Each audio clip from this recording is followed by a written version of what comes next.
Bir sahroyi ayolning o'g'ilchasi sho'x ekan. Undan zarar ko'rmagan biror kuni yo'q ekan.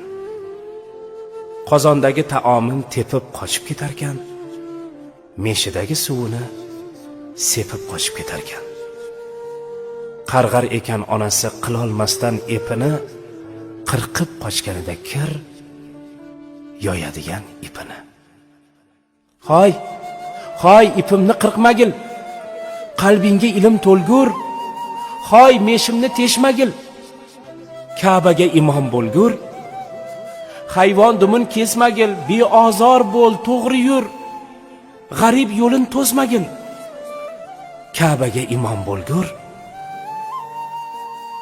Demas ekan, juvanmarg, haromi, maraz, o'lgur.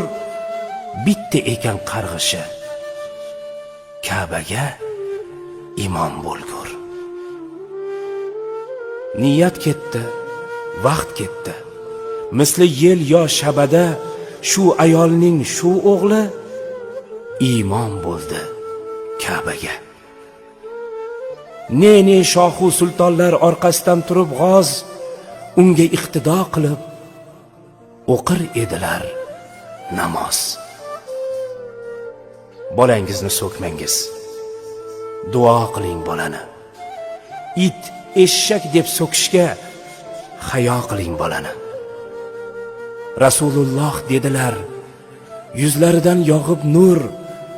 Bolalar bu jannatning gulu rayhonlaridir. To'g'ri, ba'zi gulu rayhonlar ham kuydirar. Sho'xligi ortib ketsa, joningizdan to'ydirar. Bobom derdi, bolani so'kish asli emas ep. Jahlingiz chiqsa ayting, nodon yoki xumpar deb.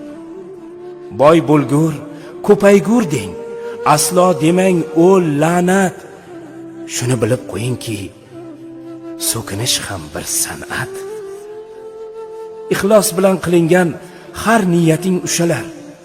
Har gapga ko'kda amin deb turar farishtalar. It desangiz it bo'lib, o'zingizni qopadi. Eshakdan eshak, har kim o'z tilidan topadi. Farzandingiz bilan el faxrlanib yashasin. It eshak fe'llaridan Parvardigor asrasin. Olim, shoir, hunarmand, polvon bo'lsin bolalar. Yurtga kerakli halol inson bo'lsin bolalar.